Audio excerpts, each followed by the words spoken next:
Good morning. Good morning, everybody. And happy Monday.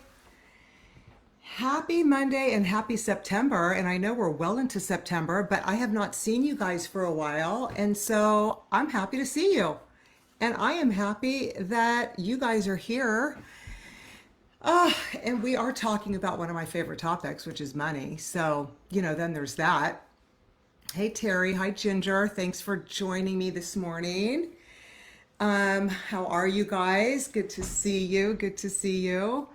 Look, I am excited to talk about a topic today, which is learning to lean in and love your finances. And one of the reasons that we keep doing this series is because the more owners that I work with one on one, hey, Con, the more I realize that just like me as a hairdresser, opening a business, the last thing that I thought about when I opened my business is my finances. I thought about money, but I didn't necessarily think about my finances. Why? Because I was so busy thinking about all of the other things that it took to run my business, which is hiring, marketing, education, operations, right? Like all of the day to day things that it took to run my business.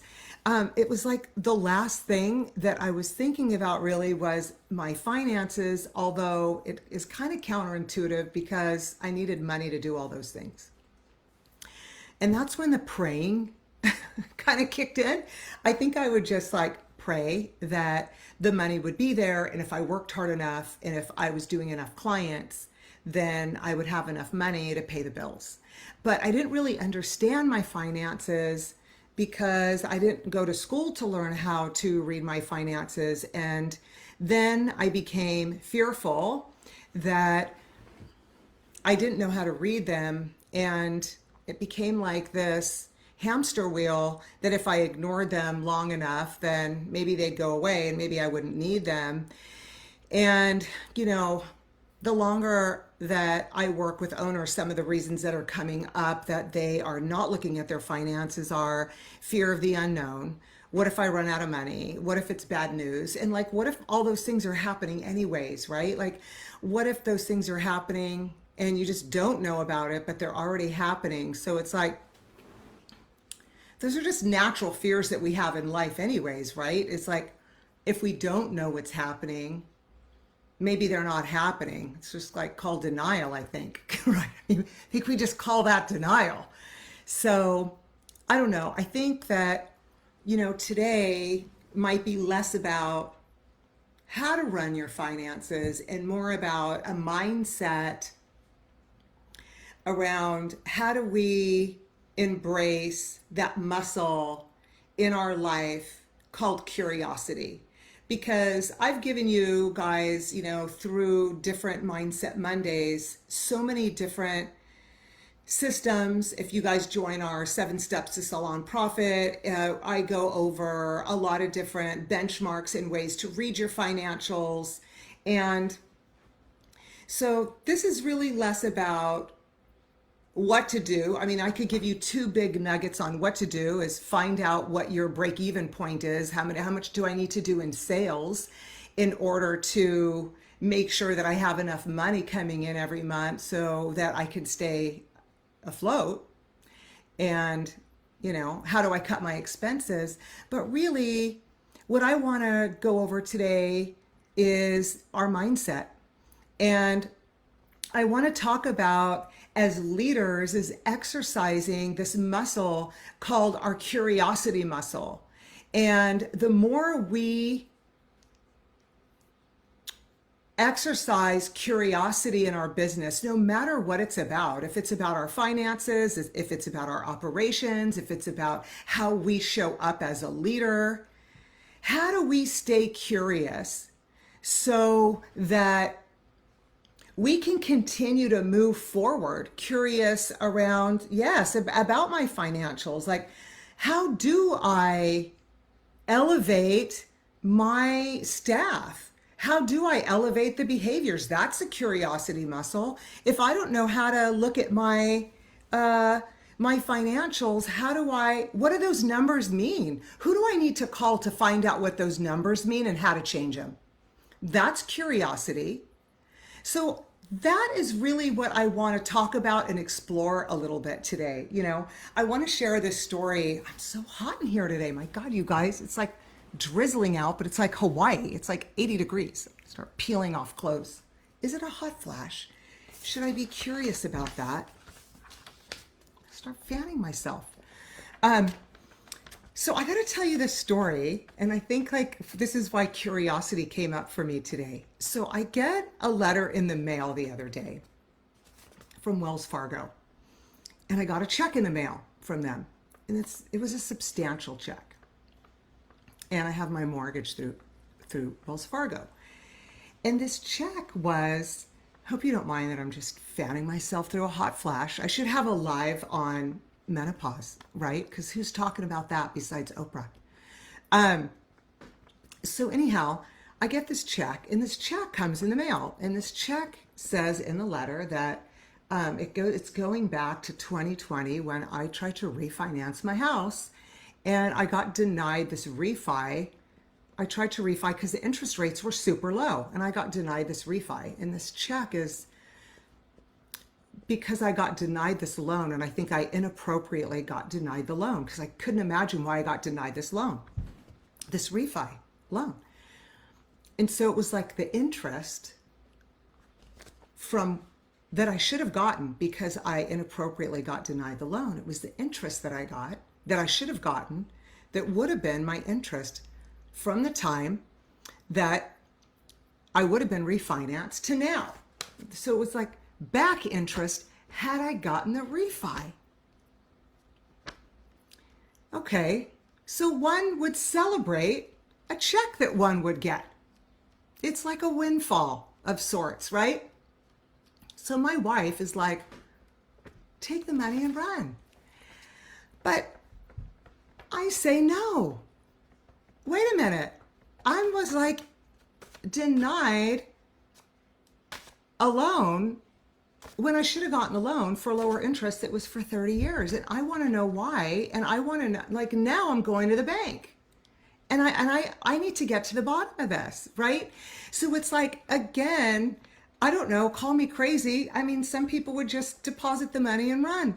But I am curious around like what happened. So maybe there was a glitch in the system, which I totally get, but like then that leads me to, shouldn't then my interest on that loan be reverted to what the interest would have been then moving forward? So, okay, great. Thank you for fixing what my interest would have been. Now, shouldn't that interest be that moving forward, right? So just an illustration of curiosity. Now we can take that and to our financials, since that's kind of what we're talking about today, and look at our financials. And let's say you're somebody that hasn't been one to look at your financials or look at your benchmarks or look at why your business isn't profitable, and just start looking at it and saying, what are some of the big nuggets that I could look at and start being curious about? Like, it's easy to be curious about expenses, like some of the big things that eat up our profit. Payroll is a really big one that we could talk about with respect to an expense.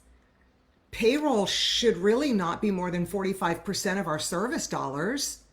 And so if we're higher than 45%, we need to examine why we're paying more than 45%. Do we have too many hourly people that are driving that up? Are we not charging enough? Why is it? Are we paying too much? Do we need to start our new people coming in at a lower wage? I don't know what all these things are, right? Especially when we think about the cost of doing business that's gone up in the last 3 to 4 years, an exorbitant amount. And if we haven't examined our business and every line item on our financial statement, if we haven't examined those line items out of curiosity with a magnifying glass, what things have gone up and either adjusted our prices, added a guest fee, cut some of the expenses out that we haven't needed. I'll give you one example of an expense that we cut out this past year is we always had our bookkeeper doing our bills. I think Carla had talked about this in a few lives back, and I started doing my own bills, which when we had 3 locations, we were so busy, I wasn't doing my own bills. We had a bookkeeper doing our bills. But now that we were down to 2, Carla and I started doing our own. She started doing one in one location. I started doing it in the other.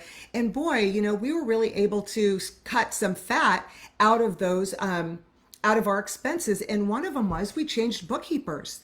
And by changing bookkeepers, the amount of money that we saved every month was, I think we saved $1,000 a month per location by switching bookkeeping companies. Where before we had a bookkeeping company that was more for a larger company that was doing a lot of things that we didn't need now that we were paring down a little bit. That's $12,000 a year per location. So again, when we look at the salon industry and we say, wow, in general are not a hugely profitable business per se. And when we think about as owners, usually we would have to be doing hair in order to make our compensation or to make our paycheck. I know we can change that. I'm living proof of that. I know that there's people on this live today that are living proof of that are taking amazing paychecks and that are not technicians behind the chair.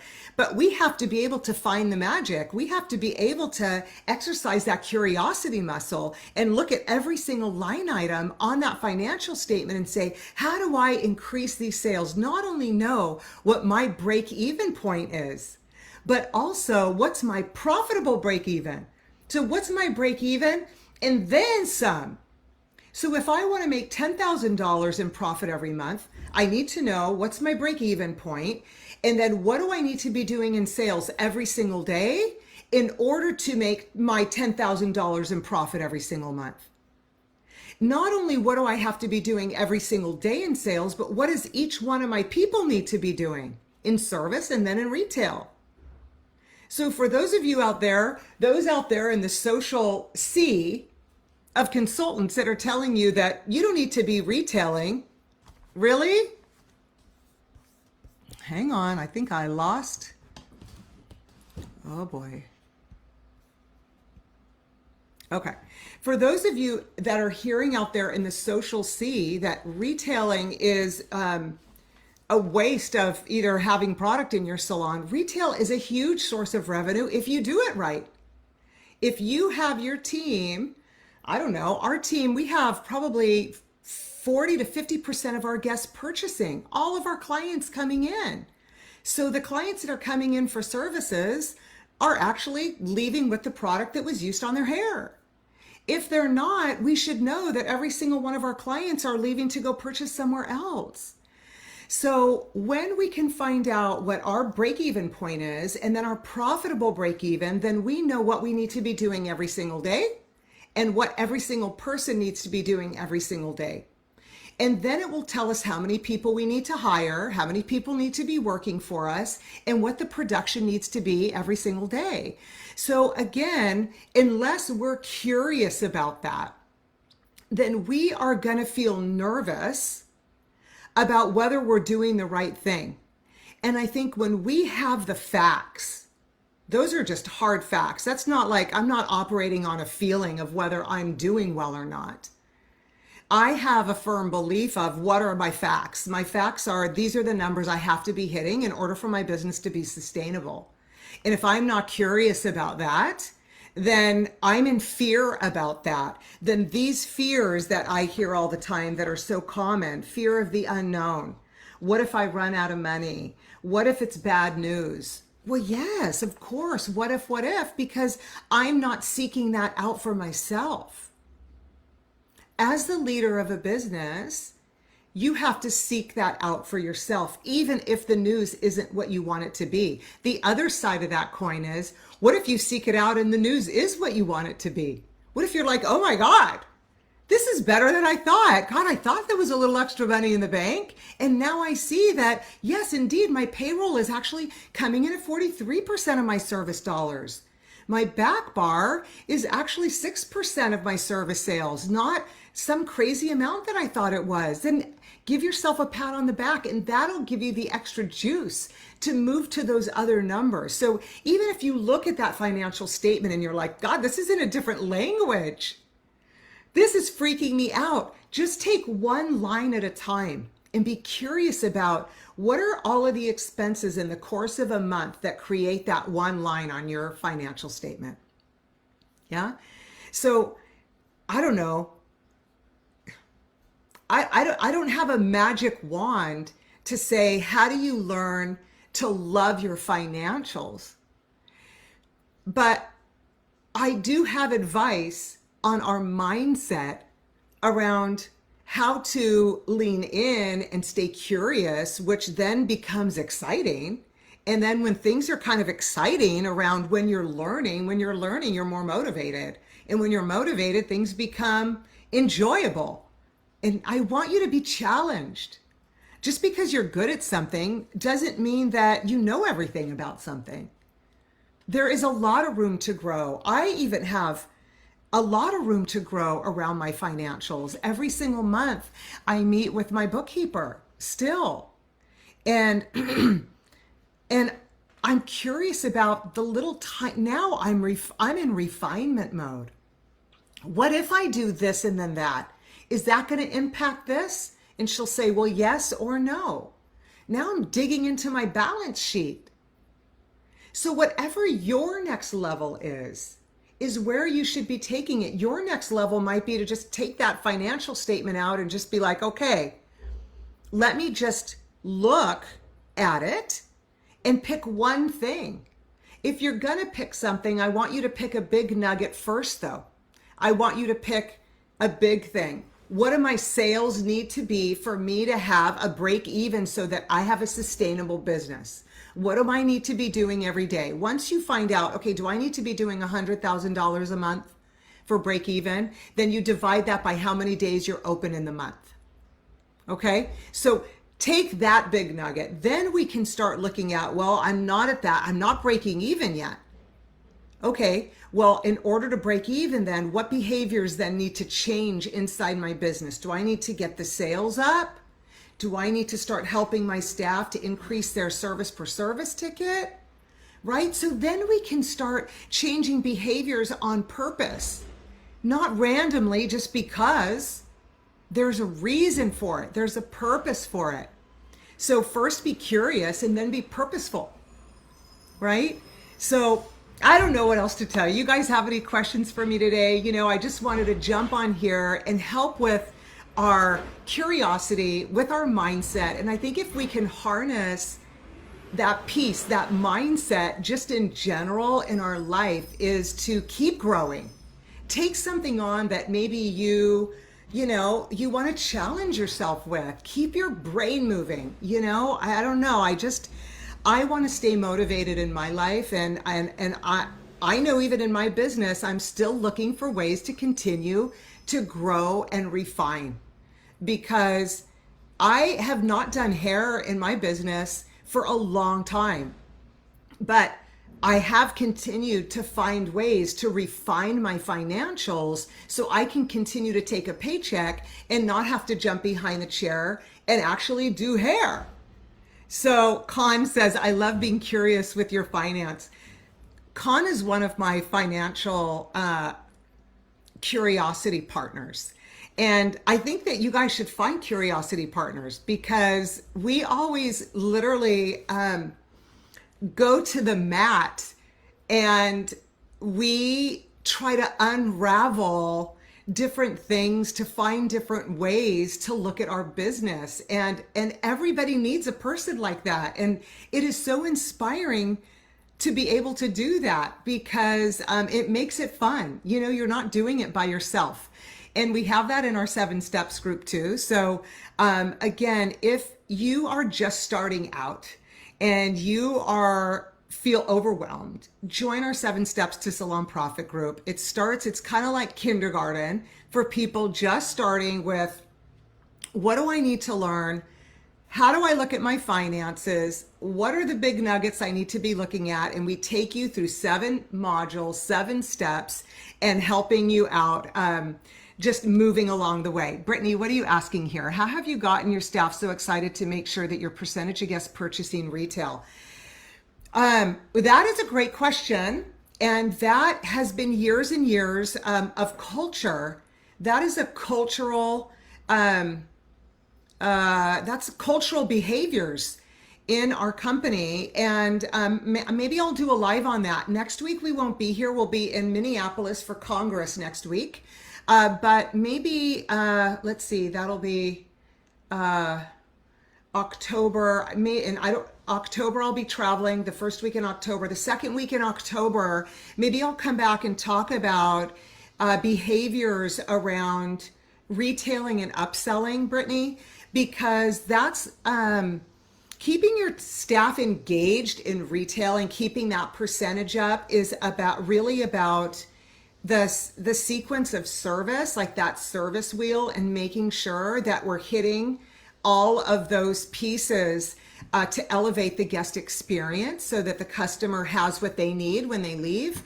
And yeah, that one is something that we have to keep working at, right? So if we stop working at it, I'm sure if I never said another word about it in a year, it would be at, 20% of our guests purchasing. So thank you for bringing that up. Whenever you guys want to hear anything, I just make up what I'm going to say. So if ever you guys want me to talk about anything, just throw it in the comments and I'll put it down on my list. And so how about that second week in October, I'll come back and talk about that, and that will give me my purpose. So I want to thank you guys so much for being here and staying curious with me. And I want to challenge you to whatever it is, whether it's your finances, operations, education in your company, leadership in your company, whatever area is feeling challenging to you.